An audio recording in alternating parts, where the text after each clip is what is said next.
राजीव नगर में करनी सेना के प्रदेश अध्यक्ष सुनील सिंह ने सरकार और वरीय पदाधिकारी से न्याय की गुहार लगाई है।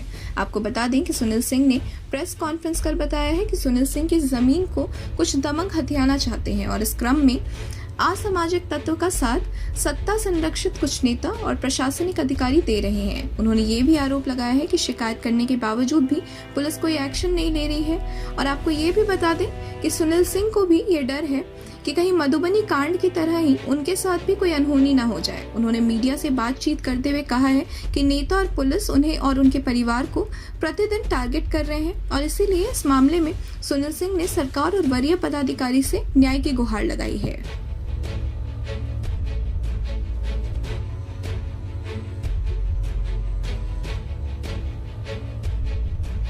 Powered by Mamdi Kitchen, India's biggest multi-premium brand of food delivery.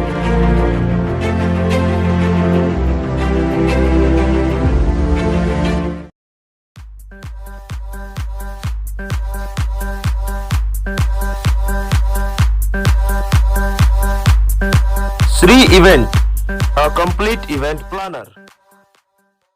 185-15 में ट्रू नहीं हुआ। मैं छपरा में था, मेरे पास सबूत है। देखिए ये सबूत है मेरे पास। मैं उस दिन पेपर निकालने गया हुआ था एक छपरा में और रजिस्ट्री ऑफिस में था। वहाँ पे मैं आपको दिखाता हूँ। ये मैंने उसी समय दे दिया कि मेरा लोकेशन चेक करो। ये देखिए, लोक सेवा अधिकार के तहत वहाँ पे फ़ोटो खिंचाता है और वहाँ पे था घटना के समय।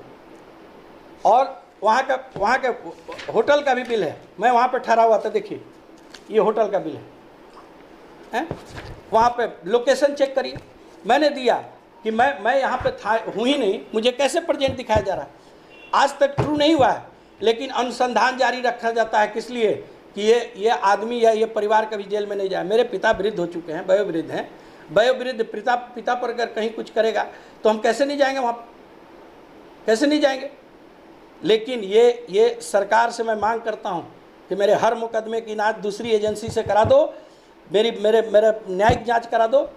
लेकिन इस तरह मेरे बूढ़े पिता को मारने की साजिश ये लोग कर रहे हैं। मेरे पिता सीवियर डिजीज से गुजर रहे हैं। उनको 40 साल की उम्र से शुगर, बीपी, सर्वाइकल सब कुछ, उनका हार्ट पेशेंट, वो क्या नहीं है उनके साथ। उनका खाना, वो नमक खाते हैं ना चीनी खाते हैं। वो केवल दूध और रोटी पे जिंदा रहते हैं 3 टाइम। और उनको जेल में आज कितना भी प्रयास के बाद खाना भी नहीं भेजने दिया जा रहा है। तो उनको मारने की साजिश है, उनको दवा नहीं पहुंचने दिया जा रहा है।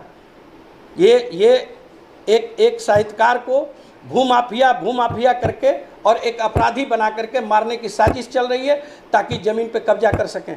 और ज़मीन पे कब्जे का खेल खेला जा रहा है। ये मैं नीतीश कुमार जी से मांग करता हूँ कि आप इन सब चीज़ों पे ध्यान दें। सत्ता में बैठे लोगों से कहता हूँ, ये सत्ता संरक्षित अपराधी हैं नीतीश जी। जिस तरह वहाँ सत्ता संरक्षित थे और हमारे परिवार को भी मिटाने की अगर साजिश चल रही है तो इस साजिश का डट कर मुकाबला करेंगे। मैं भी इन सब चीज़ों को लेकर अब समाज के अंदर जाऊंगा। मैं जाऊंगा समाज के अंदर लेकर के, और मैं हाई कोर्ट में रिट भी करूंगा और दूसरे एजेंसी से जांच की मांग करूंगा। मैं एसपी साहब को, कब नहीं, मैं घटना के समय से मुझे आप बनाते हो, मैं एसपी साहब को फ़ोन करता हूँ। आईजी साहब फ़ोन उठाते हैं, कहते हैं कि मैंने जो बोलना है बोल दिया। एसपी साहब कहते हैं कि आप आवेदन दे दीजिए, हम जांच करा लेते हैं। हमने तो आवेदन डीजीपी के नाम से दिया, डीजीपी साहब को दिया, सबको आवेदन दिया है, एसपी साहब को भी दिया है, मेरी पत्नी ने जाके दिया।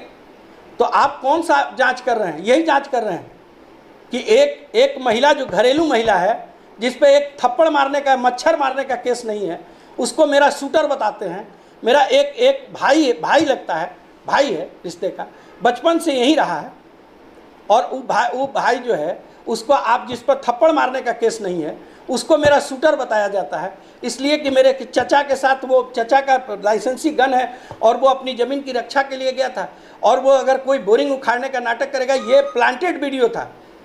जो भी मैंने एक उसका इंटरव्यू भी देखा उस लड़की का, वो भी एकदम पेड इंटरव्यू जैसा लग रहा था। पेड इंटरव्यू है। और वो लोग जो हैं इस तरह का, इसमें मीडिया, पुलिस और नेता का सत्ता संरक्षित है इसमें। और आगे मैं देख रहा हूँ कौन कौन लोग हैं। जैसा होगा मैं बताऊंगा। मैं रिट में भी जाऊंगा लेकिन अगर मुझे मार करके और मेरे पिता को मार करके ये लोग चाहते हैं कि ज़मीन कब्जा कर लें, ये होने वाला नहीं है। ज़मीन पेपर का चीज़ होता है, पेपर जिसका होता है उसी का होता है। थोड़ी देर के लिए आप सुप्रीम कोर्ट का भी आ गया है जजमेंट, आप सैकड़ों बरस से किसी की ज़मीन पर कब्जा करके बैठे हैं, वो आपका कब्जा नहीं माना जाएगा। हैं आप किसी के ज़मीन पर जा करके मीटर लगा लें, बिजली